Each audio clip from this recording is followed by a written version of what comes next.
Rhodes, the jewel of the Aegean, where history and legend walk hand in hand through sunlit stone streets.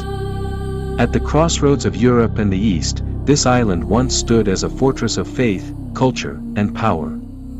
Its medieval walls still echo with the footsteps of knights, merchants, and travelers who sought shelter or glory within its gates. The old town of Rhodes, a UNESCO World Heritage Site, remains one of the best preserved medieval cities in the world. Narrow alleys wind through ancient houses, courtyards bloom with jasmine, and the air carries whispers from centuries past.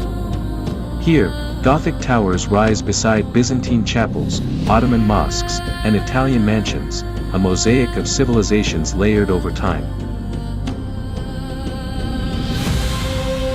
But behind this beauty lies a deeper story, a tale of courage, faith, and a monster that once cast its shadow over the island. A legend born in the age of the Knights of St. John, the story of the knight who slew the dragon.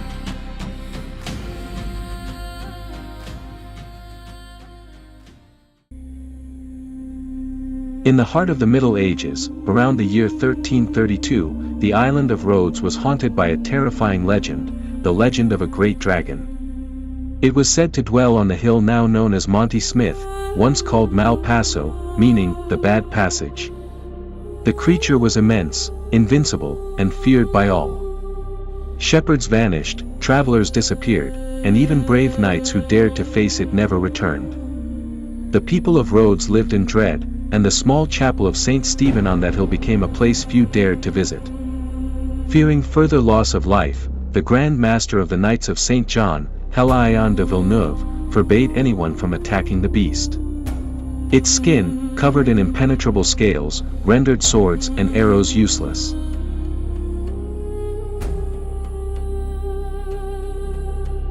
Yet, among the knights was one who refused to bow to fear, a young warrior named Dieudonne de Gozon. Against his master's orders, he sought a way to destroy the creature that tormented the island. He requested leave to return to his father's castle in Languedoc. There, with the help of his father and servants, he built a lifelike model of the dragon and trained relentlessly, teaching his horse and dogs to face the monster and perfecting his every strike. When his year of preparation was complete, Gozon returned to Rhodes.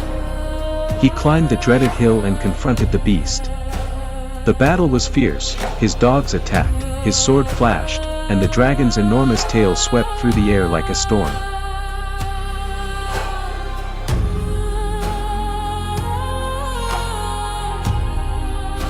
A violent blow threw the knight from his horse, and the dragon lunged to finish him. But Gozon, recalling his training, struck upward with all his might, piercing the creature's unarmored belly. With a final roar, the dragon fell dead upon him, and the island's curse was lifted. Servants soon found their master pinned beneath the lifeless monster.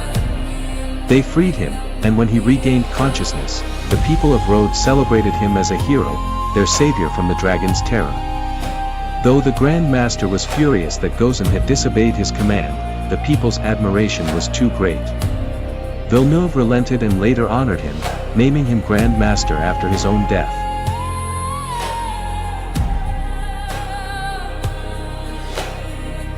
The dragon's head was displayed above the sea gate of Rhodes, and Gozon's tomb bore the inscription, "Here lies the slayer of the dragon." Through centuries, the legend endures, a tale of courage, defiance, and the spirit of Rhodes that still echoes through its ancient streets.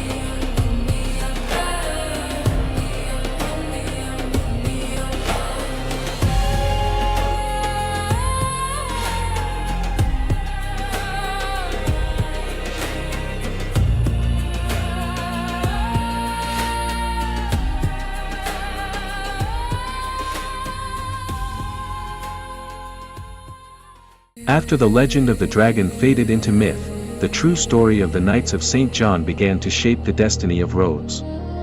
The Order of the Knights Hospitaller, known also as the Knights of St. John, was not merely a band of warriors. They were monks in armor, sworn to defend the faith, protect pilgrims, and care for the sick. When they arrived on Rhodes in 1309, they transformed the island into one of the strongest fortresses of the medieval world. Stone by stone, they built towering walls, bastions, and gates, an unbreakable citadel that still dominates the skyline of the old town today. Within those walls, life followed the rhythms of devotion and discipline. Every knight belonged to a brotherhood representing his homeland, France, Italy, England, Germany, Spain, and beyond. Each had its own auberge, or lodge, along the famous Street of the Knights, a street that still whispers their names through the centuries. The Grand Master's palace, standing at the end of that street, was not only a residence, it was a symbol of authority and faith. From there, the Grand Master governed the island, administered justice, and prepared his order for the defense of Christendom. Hospitals cared for the poor and the wounded, while chapels echoed with prayer. The Red Cross of St. John flew high above the ramparts, a beacon to sailors and pilgrims crossing the Aegean Sea. But life on Rhodes was never without danger. The island stood on the frontier between East and West, a constant target for powerful empires.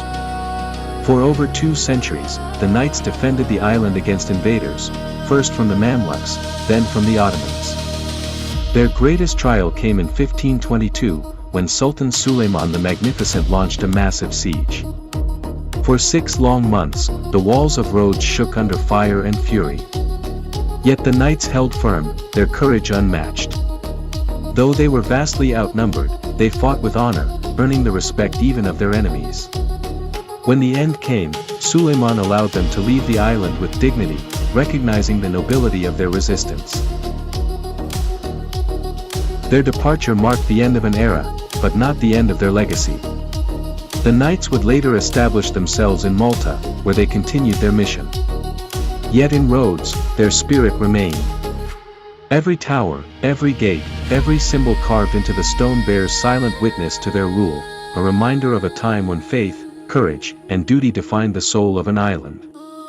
To this day, the old town of Rhodes stands as a living museum of the medieval world, not frozen in time, but breathing with memory. And perhaps, if you walk its narrow streets at night, you might still hear the echo of armored boots, the murmurs of prayer, and the wind carrying the eternal vow of the Knights of St. John. At the heart of the medieval city rises one of the most remarkable monuments in all of Europe, the Palace of the Grand Master of the Knights of Rhodes. Built in the 14th century upon the ruins of a Byzantine fortress, this palace was more than a residence, it was the beating heart of the order.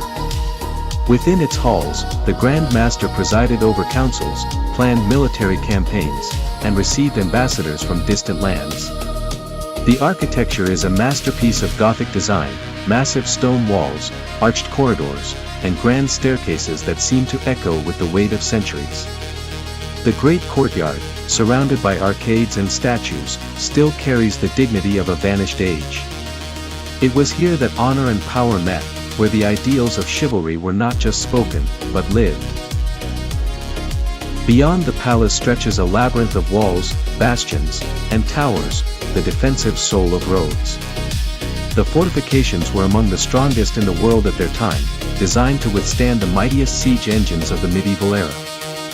Thick ramparts, deep moats, and intricate gate systems formed a network of defense that turned the island into an impenetrable fortress. Each gate had its purpose. The Marine Gate opened to the harbor and commerce, the d'Amboise Gate faced the enemy, and the Gate of St. Athanasius guarded the approach to the inner city. From the top of the walls, one can still see the Aegean glittering below, the same sea that brought both pilgrims and invaders to these shores. Inside the fortifications, life pulsed through the narrow streets, merchants trading silks and spices, craftsmen forging weapons, pilgrims lighting candles in small chapels, and knights patrolling the cobblestones beneath flickering torches. Even centuries after the fall of the knights, the old town remains alive. The same stones that once heard the clash of swords now echo with footsteps of travelers. Cafes and workshops occupy the ancient lodges, and the scent of the sea mingles with the memory of incense and iron. To walk here is to touch history, to feel the breath of the Middle Ages beneath the sun of the Aegean. Every corner holds a secret, every shadow tells a story. And above all, the palace stands eternal, a monument not just to the knights who built it, but to the enduring spirit of Rhodes itself.